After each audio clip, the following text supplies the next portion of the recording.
Hi, everyone. This is Adam. I'm the senior editor and publisher of WalletWell.com. Today, we're going to be talking about Credova reviews on Reddit.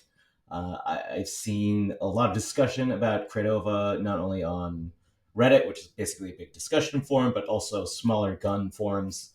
I thought I'd read you guys some of the reviews that I've seen on Reddit specifically. There's a ton of bad reviews I've seen, but outside the scope of this video to read you every single bad review, but I thought it would just be a good overview to give you a sense of what some people are saying out there about using Credova for firearm purchases. Granted, Credova is something that could be used for a lot of like outdoor sports products, but all the reviews I've seen, at least majority of the reviews I've seen, are bad. So anyway, this is in the firearms subreddit. This person, okay, presentation 330 said, I did the Credova thing, dot, dot, dot, please help. I tried to finance some guns through Credova at my LGS, that means local gun store. I know that's bad, and the interest is now like 150% more than what we got financed for. But I saw a post where someone was saying that you could contact your AG and Montana's AG because that's where the company is based, and the interest cap is up 15%. I was hoping somebody could help me with some info on how to fix this. Please, and I already know it was my fault, but this company has a lot of lawsuits against them, and I'm hoping to try and stop them from taking our money illegally because apparently I can do something about this. This is from 5 months ago. Let's see some of the.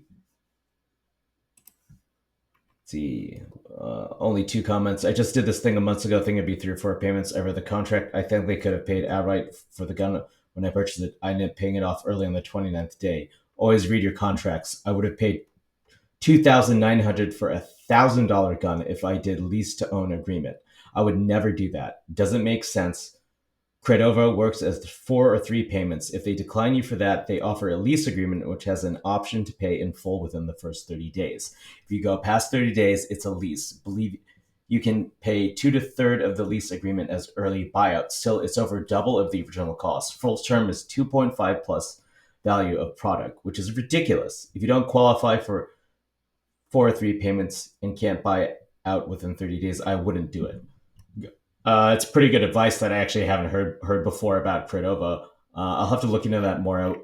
But yeah, pretty much I've heard the same thing, seen the same thing, gotten emails from people saying, yeah, this company is basically shit.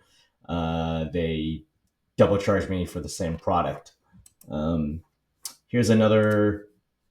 See, don't use Credova. I'm literally on the same side, but I'm being ridiculed for wanting to build my credit with something I love. I could have bought any of these 3 guns outright at the time, but wanted to build credit. First 2 times went smooth. It's just the last payment on this third contract. A simple late pay last payment of $21 went to 31.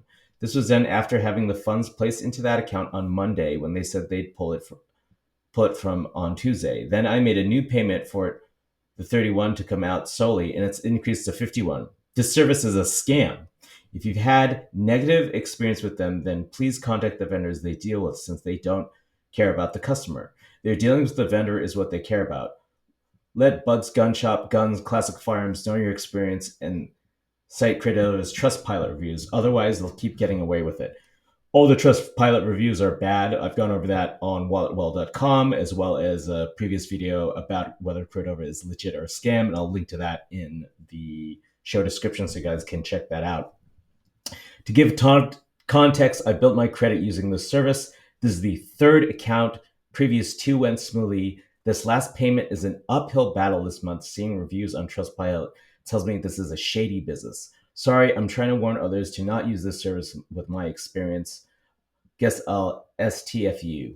That means shut the F up, in case people don't know internet acronyms. This person says, don't finance a gun, period. Um, Learning is the hard way after being in so much debt because I wanted guns that I could have gone ammo and training instead of, but F, my Beretta front is great, agree. So yeah, I'll link to all these in the show notes, the description. So you guys can go check them out for yourself. And here's another rather long one. For those considering firearms at big websites, for those considering financing firearms at big websites through Credova, don't. I bought an MNP 1522 from a gun website for around 500. As I was checking out, I saw the financing option through Credova and got curious. Although I had the money to buy it outright, I'm currently attempting to fix my credit that I stupidly destroyed in my 20s. It had mentioned upping your credit as a perk, and that's why I got my attention. Nope. I normally wouldn't finance anything, but that was a necessity, but I figured this would be better than credit card that I had the possibility of using over and over again. I get ahead. Anyway, that's pretty long, but bottom line, Credova's a scam. Don't use it. Um, Again, this is Adam with WalletWell.com. If you guys could help me out by subscribing to the channel, I'm trying to get my first 1,000 subscribers here on YouTube for WalletWell. If you have any questions or concerns about other buy now, pay later services, just leave them in the comments. I try and get to everything. And if you have bad experience with Credova or good experience, I'd also love to hear that in the comments. So anyway, hope to see you in the next video.